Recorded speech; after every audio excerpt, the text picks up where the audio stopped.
একটি শিশু যদি কষ্ট পায়, যদি সে মনে আঘাত পায়, তখন কি সে অ্যাডাল্টদের মতো সব বলতে পারে, সব এক্সপ্রেস করতে পারে? সাধারণত শিশুরা খেলা কিংবা বিভিন্ন অ্যাক্টিভিটির মাধ্যমে তা প্রকাশ করে থাকে। সিবিটি ফর চিলড্রেন সাধারণত শিশুর চিন্তা বা শিক্ষণ, অনুভূতি, আচরণ ইত্যাদি নিয়ে কাজ করে। শিশুর চিন্তাকে ধরতে কিংবা বুঝতে থেরাপিস্ট ড্রয়িং, রোল প্লে, বিভিন্ন অ্যাক্টিভিটির সাহায্য নিয়ে থাকে। এক্ষেত্রে থেরাপিস্ট একটি বেসিক স্ট্রাকচার ফলো করতে পারে, যেটিকে প্রিসাইজ মডেল বলা হয়। প্রিসাইজ মডেলটা যদি আমি সংক্ষেপে আলোচনা করি, সেক্ষেত্রে পি হচ্ছে পার্টনারশিপ, অর্থাৎ চাইল্ড এবং থেরাপিস্টের মধ্যে একটি প্রফেশনাল পার্টনারশিপ থাকবে। আর হচ্ছে রাইট এনভায়রনমেন্ট, অর্থাৎ যেই জায়গায় বা যেই সেশনে থেরাপিটা হবে সেটি একটি কমফোর্টেবল স্পেস থাকবে শিশুর জন্য। ই হচ্ছে এমপ্যাথি, অর্থাৎ শিশুর ইমোশন এবং কনটেক্সটকে বিবেচনা করে একজন থেরাপিস্ট শিশুকে প্রয়োজনীয় এমপ্যাথি দেবেন। সি ফর ক্রিয়েটিভিটি, অর্থাৎ এই যে রোল প্লে কিংবা ড্রয়িং ইত্যাদি ক্ষেত্রে ক্রিয়েটিভিটি শিশু প্রদর্শন করবে এবং এর মাধ্যমে আমরা আসলে বিহেভিয়ারগুলো বুঝতে পারবো। আই হচ্ছে ইনভেস্টিগেশন, অর্থাৎ চাইল্ডের যে চিন্তা হচ্ছে বা যে ইমোশন সে প্রকাশ করতে চাচ্ছে সেটাকে খুঁজে বের করা। এক্ষেত্রে হচ্ছে সি, অর্থাৎ ক্রিয়েটিভিটির ভূমিকা রয়েছে।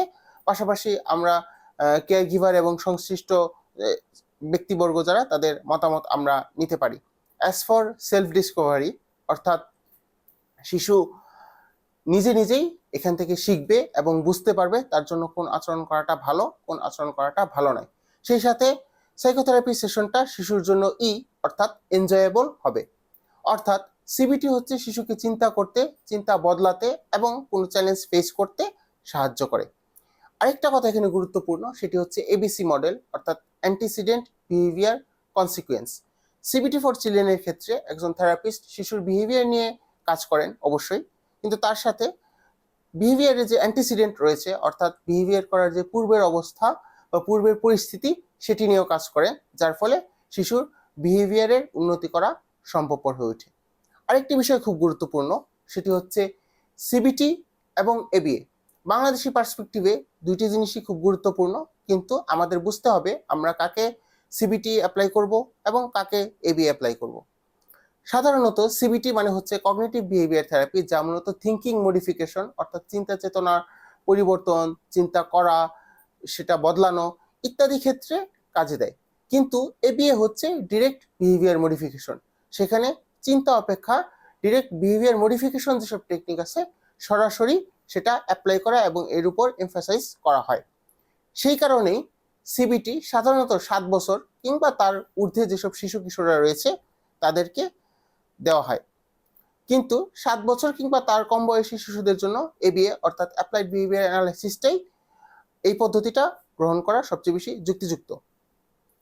একই সাথে প্যারেন্টস রোল, অর্থাৎ কেয়ার গিভার, প্যারেন্টস এবং শিশুর সাথে সংশ্লিষ্ট যারা আছেন তাদেরও ভূমিকা রয়েছে।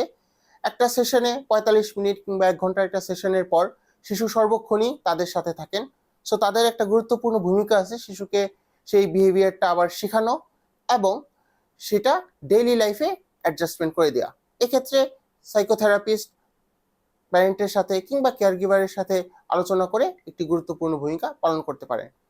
পরিশেষে আমরা বলতে পারি থেরাপিস্ট হচ্ছে শিশুকে মূলত বুঝেন এবং তাকে নতুনভাবে ভাবতে শেখান, তাকে নতুনভাবে চিন্তা করতে শেখান এবং নতুনভাবে চিন্তা করতে পারলে শিশুর সামনে আরো নতুন পথ উন্মোচিত হয় এবং এর মাধ্যমে শিশু তার আচরণের উন্নতি সাধনে নিজেই নিজের ভূমিকাটি রাখতে পারে।